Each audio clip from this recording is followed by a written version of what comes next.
7 o'clock stories by Robert Gordon Anderson. 19th Night, Wienerwurst'S Brave Battle. Mr. Sun must have known that it was Jehoshaphat's birthday. He made it so bright, not too sunny, nor yet too cool. The three children, mother, father, and the toy man, were all crowding about something which stood in front of the barn. The three tails of three doggies wagged as if they thought it was fine. Mr. Stuck-up came to take a look. So did Miss Crosspatch and the Wyandottes, and the pigeons flew down from their house on the roof and perched on its seat. It was something for Jehoshaphat, of course. It was his birthday, and he had tried hard to be good ever since he had had a talk with the tall man on the white horse in the picture. It was something he had always wanted, a little cart with a real live pony in the shafts, and the pony was all dressed in new harness, spick and span and shiny. Not very tall was the little pony. His ears twitched just on a level with Jehoshaphat's head. Jehoshaphat put his arm around his neck and patted his black coat, which was almost as shiny as the harness itself. He looked at the tail. It was nearly a yard long and very thick. That pony was certainly handsome, and father had given him, cart, harness, and all, to Jehoshaphat for his birthday, for his very own, to keep just as long as the pony lived. And that was the finest present any boy could have, ever. The name was a very important matter. The boys each had a dozen they could think of, but mother and father and the toy man couldn't think of any. At least they wouldn't give any suggestions. They thought it was Jehoshaphat's right to name his own pony. It was settled at last. Little Giap. Wherever Jehoshaphat got that name, nobody knew. I really believe he read a story once about a horse called that. Or perhaps he remembered one of the circus ponies with the same name. Anyway, that was the one he chose. So it can't be changed now, any more than Jehoshaphat's own or Marmaduke's or Hezekiah's. A moment more they looked little Giap all over, from the black mane on his neck down his sleek back to his fine full tail. A moment more they looked at the little cart, its bright red body with the blue lines around it, the wheels and spokes, which were bright yellow, and the shafts and the whiffletrees, which were yellow too. Then they got in. Little Hezekiah sat on the seat with Jehoshaphat. He proudly held the reins. Marmaduke sat behind, his legs hanging over the tailboard, with Wienerwurst wiggling on his lap. Cluck, cluck, called Jehoshaphat. Little Giap obeyed. The yellow wheels turned, and down the driveway they went, father and the toy man hurrying alongside, Rover and Brownie barking behind. There were lots of fine carriages out that day, but never so fine a turnout as that little red cart with the yellow wheels and the black pony in the shafts. Jehoshaphat didn't have to learn how to drive little Giap. Father had often let him drive old Methuselah when they went to town, and the little black pony was quite safe. At last, father and the toy man stopped and waved goodbye, so off the children drove up the road by the river. "Where shall we go?" asked Jehoshaphat. Now Marmaduke was thinking over something Toady the Clown had told them about making other folks happy. "Let's take Johnny Cricket for a ride," he suggested. The driver agreed, so they turned from the road by the river and drove up a lane. At the end was a house. It was a very small house, and a poor one too. Here lived Johnny Cricket, the lame little fellow who never could run or play like the three happy children. There wasn't much furniture in his house, or much money either. Hardly enough to buy him new clutches, to say nothing of toys that little boys like. "Whoa!" called Jehoshaphat in front of the gate. Then he got out and knocked at the door. It opened. Johnny's mother was there. Jehoshaphat took off his hat. "Good morning, Mrs. Cricket. Can we take Johnny for a ride in my new cart?" "Of course," replied she. "My, won't Johnny be glad to go for a ride in that pretty cart? He's been very lonesome." So out hobbled Johnny, all smiles. Crunch, crunch, crunch went his clutch down the gravel walk. "Hezekiah, you'll have to sit in the back with Marmaduke," commanded the owner of the little cart. So the little girl climbed over the back of the seat and sat with Marmaduke and Wienerwurst.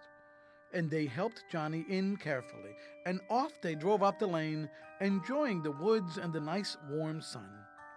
Johnny enjoyed it ever so much, but not more than they. I guess the three little children were quite as happy, for to make others happy brings the best sort of happiness. At last they turned around and drove back. They were just trotting past the Miller farm when they heard a great growl.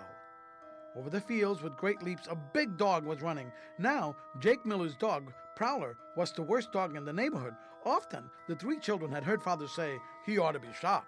And there he was, running straight toward them, and little Wienerwurst had jumped over the tailboard and was out of the wagon and was trotting alongside. "Arr, arr, arr," growled Prowler.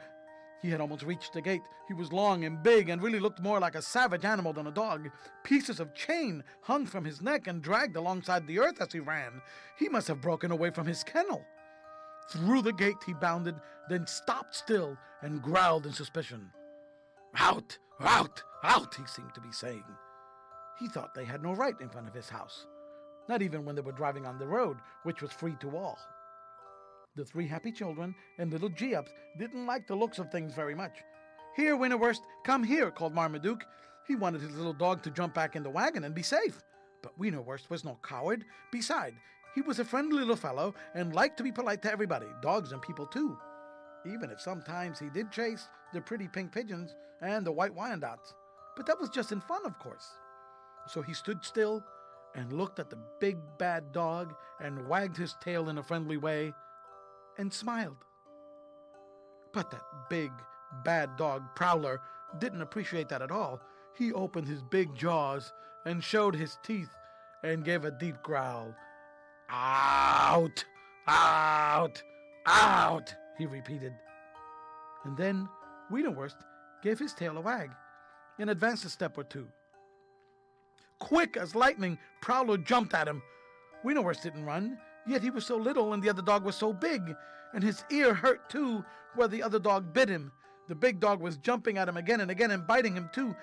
But I guess Wienerwurst must have heard Father and the toy man tell the boys once never to start a fight, but always to stand up for one's rights and never to be a coward or run away. That Prowler had no right at all to tell him to get off the road nor to bite him.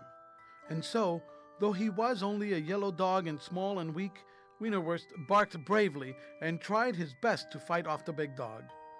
It wasn't a very happy chorus of growls and barks and squeals. It sounded something like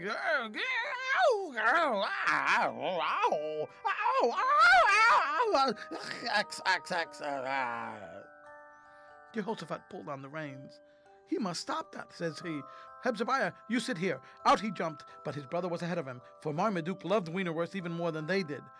At the big dog's collar they pulled, and they grabbed tight hold of his chain, trying to drag him away so that he wouldn't hurt little Wienerwurst. But he was very strong, that wicked bad dog. They couldn't budge him at all. But just then they heard the sound of wheels. They were glad. Help was coming at last. A wagon drove up. It was the country postman, who delivered the mail to the farms in a wagon. "Whoa!" the postman shouted, and out he jumped with his whip. He ran straight for the big dog, and out of the gate ran Jake Miller too. I guess he felt ashamed of himself for keeping such a dog as Prowler. The two men grabbed the chain and whipped the big bad dog till he let go of Wienerwurst and ran back to his kennel. Tenderly, the two boys lifted their little friend into the cart and drove home as fast as they could. They forgot all about the pony and the fine new cart, just thinking of the poor, hurt doggie.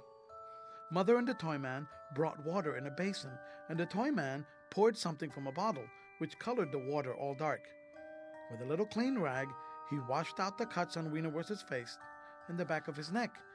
Then out to the workshop he went and brought back a little can. He unscrewed the top and took out some of the salve inside. It was colored just like peanut butter and was soft and healing. On each cut he put a little of the salve, then wound the little doggie all up in nice soft bandages too, and Wienerwurst licked the toy man's hand to show how thankful he was. They made him a little bed, but he didn't stay in that long. The toy man was such a good doctor that Wienerwurst felt better already. Still, he didn't play very much that day. Mother sent the toy man over to the Cricket farm to ask Johnny's mother to let her boy stay for the night. He did, for 3 whole days. And a great fun they had with little G-Up and the red dog cart and the little lame boy giving Wienerwurst rides to make him all well. And Father and the toy man made Jake Miller chain up the wicked dog very tight this time, with a chain that would never break. And soon that bad dog died, which was a good thing too. Nobody wasted many tears on him. But little Wienerwurst got well and strong and chased the pretty pink pigeons, in fun of course, just as fast as ever he did.